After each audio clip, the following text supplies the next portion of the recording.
are more than 100 unique styles of beer, each with their own set of ingredients, process, guidelines, history, and experience. If you're a beer lover, an industry leader, or somewhere in between, a better knowledge of beer style will improve your life and your work. Welcome to A Sense of Beer Style, essential beer style training for those who want to lead in food and beverage. I'm Julia Herz. And I'm Jeremy Storton. We're advanced Cicerones, beer judges, home brewers, and we're excited to guide you through the vast and wonderful world of beer styles. All right, welcome back, everyone, to the Sense of Beer Style podcast. Welcome back, Julia. Always Hello. nice to see you. So nice to see you. We're going to start this Stylecast about wood beer with a question. The question is, how much beer would a brewer brew if a brewer could brew with wood? Answer, hopefully a lot. This style, I got you in that one, didn't I? I loved it. I love comedy, humor, keeping it light. Yes, I know. Yeah, I won't quit my day job. So this category is all about sticking our beer onto wood and letting it age a bit and getting some wood character. For the BJCP, that would be Style 33. Wood beer, we've got the wood-aged beer, and that subcategory just takes any of your base styles, whatever you choose, and putting it on wood only. We're not adding extra alcohol. We're not putting it on some barrel that's already had some other liquid in it. This is just oak character in an existing base style. When we get to the specialty wood-aged beer, typically specialty means, hey, a special ingredient, a special process, whatever. In this case, the specialty wood-aged beer, that means we're taking whatever beer style you choose and putting it on wood with a little bit of extra alcohol character. That could be bourbon barrels. That could be, I love to do this when I'm brewing at home. One of my favorite things is I love making a Belgian Golden Strong, and I split half the batch. Half of it goes into the secondary. The other half goes on to fresh French oak chips that have been soaking in cachaça. Any of you commercial brewers out there, take note. This is fantastic. I want you to brew this and send us samples. Yes. It is fantastic, but it's fun to play with. But we're taking that alcohol and we're infusing it into the wood, and then putting that beer onto that wood. And so that's how the specialty wood barrel aged thing comes out. This is a fantastic style. It's not for everyone. It's not for every single day, but having a little bit of wood character. One of the things I love about wood-aged beers is it really smooths out any rough edges that the beer may have, in my experience, and oftentimes that is just fantastic. So that's just the quick overview of wood beer and quick overview of this category. Let's talk about what kind of ingredients would end up in this. Okay. Hopefully I'm going to blow your mind in a good way and take you to a place where you might know some of this if you're certainly in the mix and studied up. Great, but it's always good to recalibrate. And if not, I want to take a moment because we're talking ingredients for wood beer. And so wood, the addition of that, there's so many concepts baked into it. It's like a big Velcro ball in a beautiful way. I once was told that aging beer in wood or aging beer with wood, because you don't have to age it in a barrel. Yep. or a cask or a foeder. Those are vessels that are wood. You can also add wood to the stainless steel vessel, right? Staves, chips, exactly, etc. Yeah. Yep, cubes. So there's all these concepts that come up, and the actors in the play, sometimes they've had something to drink. And so if they have, then what they've had to drink will influence your play, aka your finished beer, right? And sometimes the actors have high temperatures. They're hot. The stage they are acting on is warm that day. The air conditioning broke. That's going to influence your beer. Sometimes the actors get changed up. The understudy comes on. So barrel A that was actually going to be used in the beer gets replaced by barrel B. And often wood beer is blended. So when you are aging beer, at least if you are in barrels, they are actors in a play. It's a living, breathing vessel if you are using a vessel.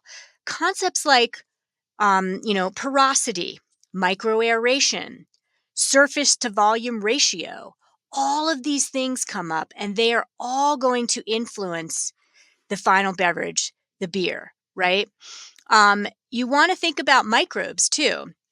So if you've got porosity, it's porous, the wood.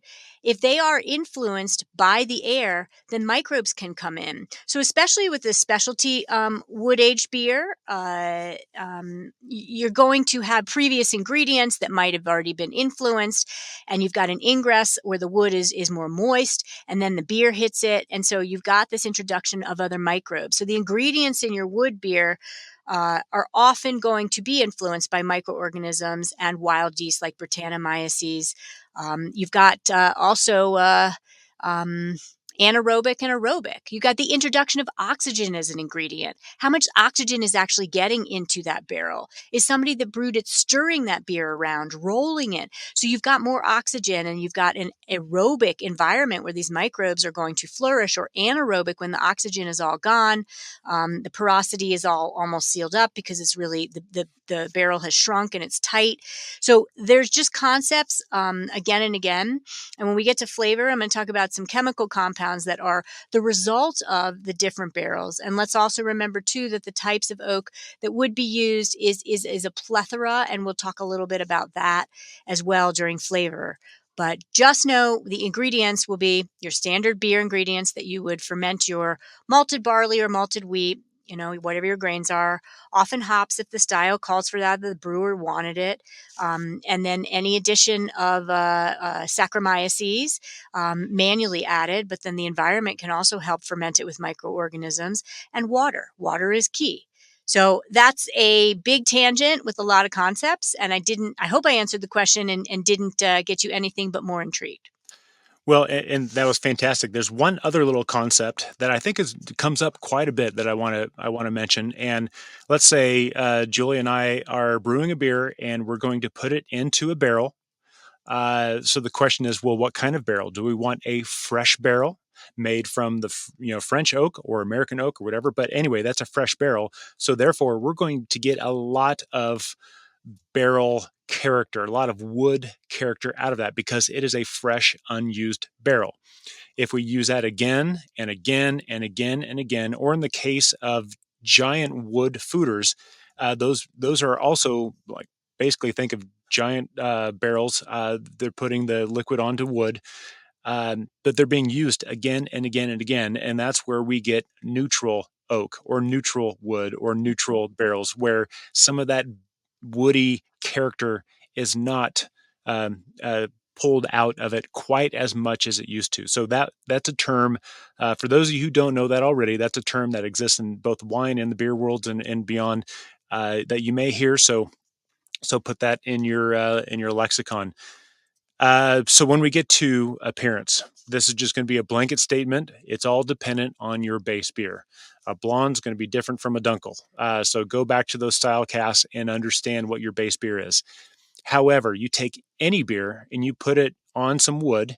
If it's fresh oak chips, like I've used in home brewing, we may get just a little bit of a darker color. If we put it in a barrel that has been charred to pull different flavors and characters out of it, it's going to be darker still. So just understand that if it's on wood, it will likely be darker than your base beer because of these reasons. Let's take it over to aroma. How's the aroma going to manifest? I love it. And again, grounding on, we're wood aged beer and then separately special wood aged beer. So Yep. for aroma, you are just looking for what base style that maybe the brewer did indicate for indication of those initial ingredients.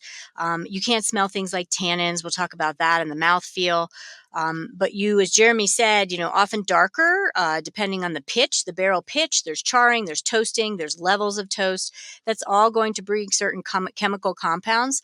You're going to get essence of caramel. You're going to get essence of coconut. You're going to get essence of phenols, essence of vanilla. There's so much to look for from the actual barrel, and the wood aged beers will have a sharper, in my view, more intense influence. And then also too in the aroma, in the guidelines certainly pointed out, aromatics associated with the alcohols that were tied to the actual style would be noticeable but balanced, not dominating. Yeah, and that also holds true with flavor. Again, you got your base beer. We're going to take that for granted. Go back, listen to those style casts. But now, when we put it on some of that fresh wood character, you're going to get that whatever that wood character is going to impart its own flavor. If it's apple wood, if it's oak, if it's beech wood, we're going to have different characteristics. If it's charred, if it's in a charred barrel or charred wood in whatever form it's going to be in, well, then now we're going to start getting a little bit of vanilla, coconut notes, caramel, toffee, toast, and it's really dependent on the wood and how much it was charred.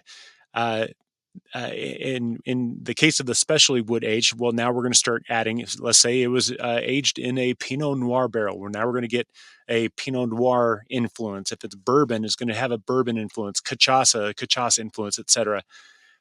The grand theme for all this stuff is it should be well integrated.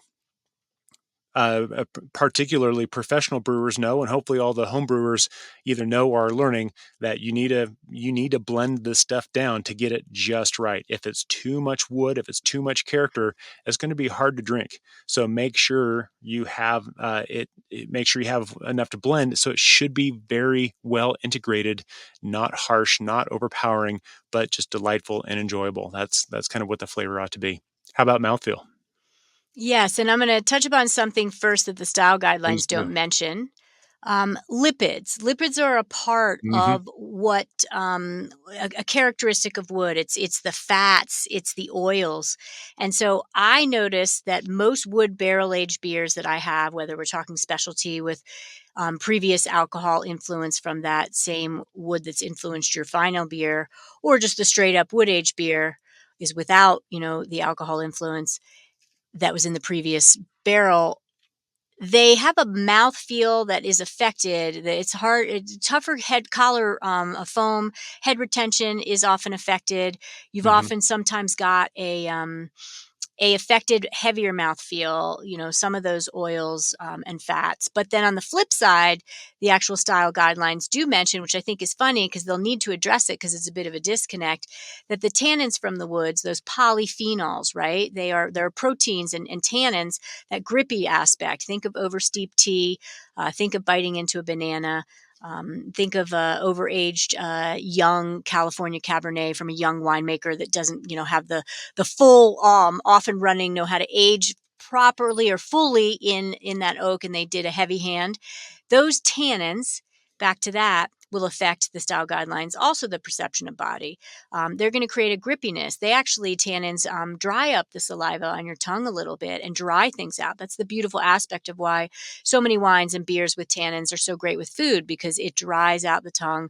Tannins also balance with salinity in food and fat, but bit of a disconnect because then you've got those lipids from the oak that will enhance the weight or oiliness of the beer. Also, too, there's a talk on the specialty wood aged beer that you're going to get some warmth and alcohol, potentially if the barrel or what the wood is that you aged in had spirits, for example, right? Tequila, rum, whiskey, bourbon. So many beers have been influenced by those that are aged in those kind of barrels. So you're going to get a sense of that heat, that ethanol, a little bit more hot bite on the mouthfeel. And then tartar acidic is variable depending on if there was microorganisms, depending on what the brewer intended. But you are allowed to have them, but the style guidelines and mouthfeel call for low to none, and you don't want that to be a dominant aspect of the mouthfeel. Yeah.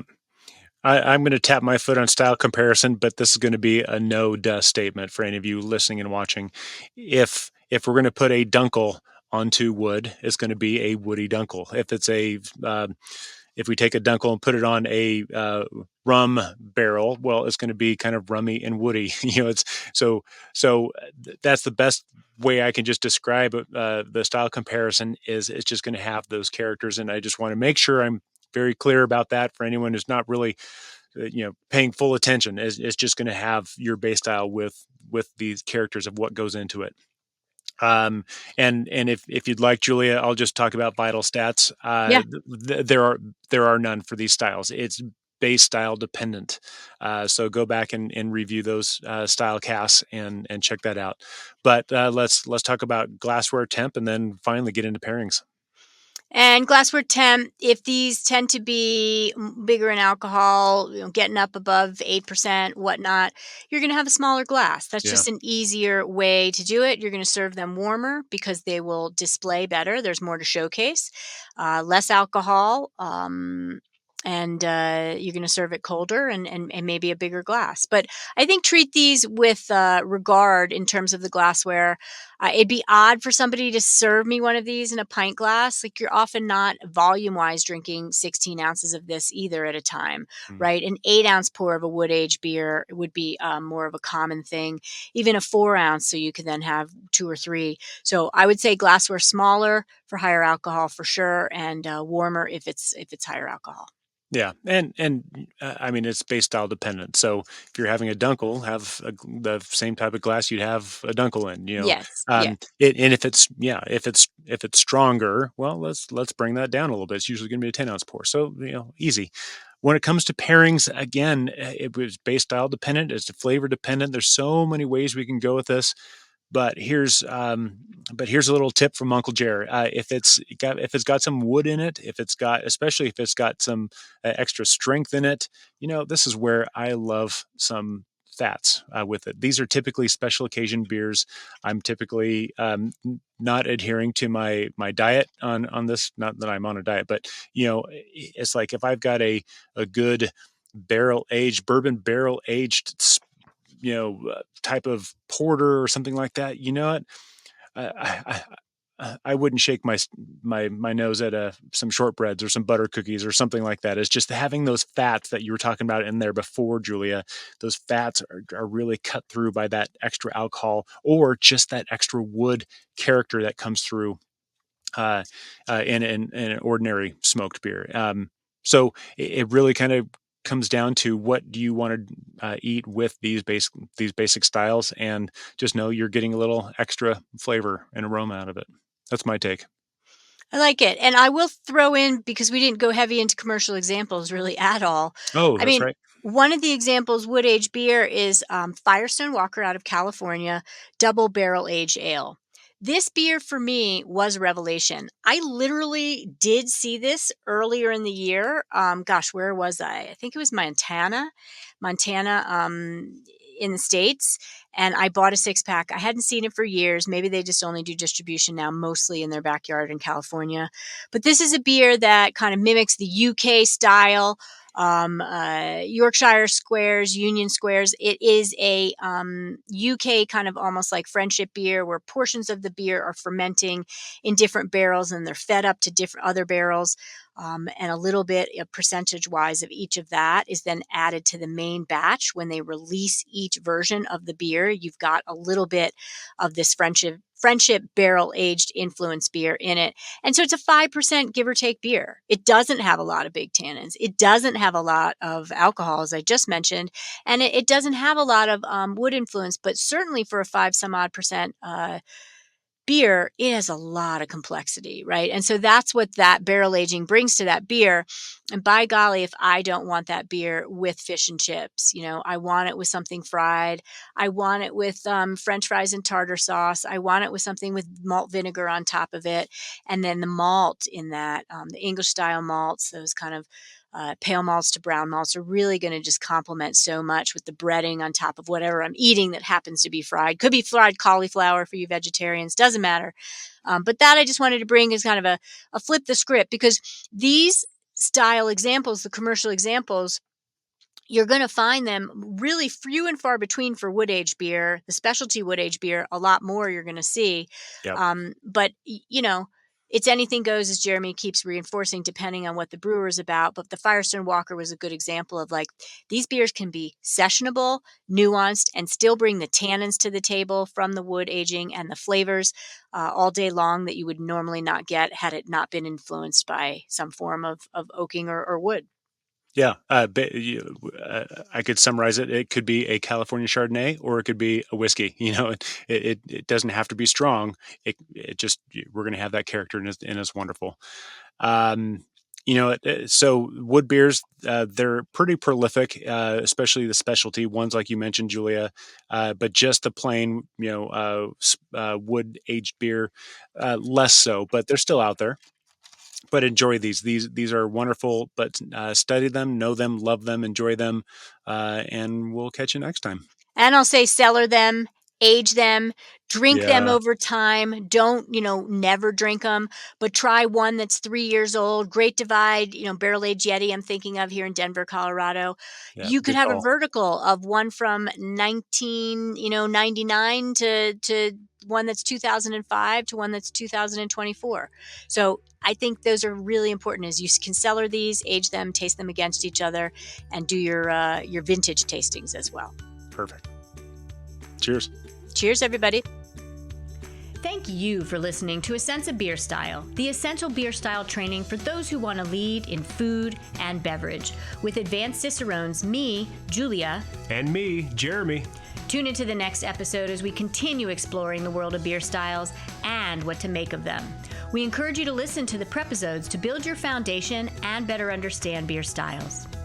And before the next episode, I'd like to ask you to review the show and let us know what you'd like featured in upcoming episodes. Until next time, here's to you and your sense of beer style. Thank you for listening. Cheers.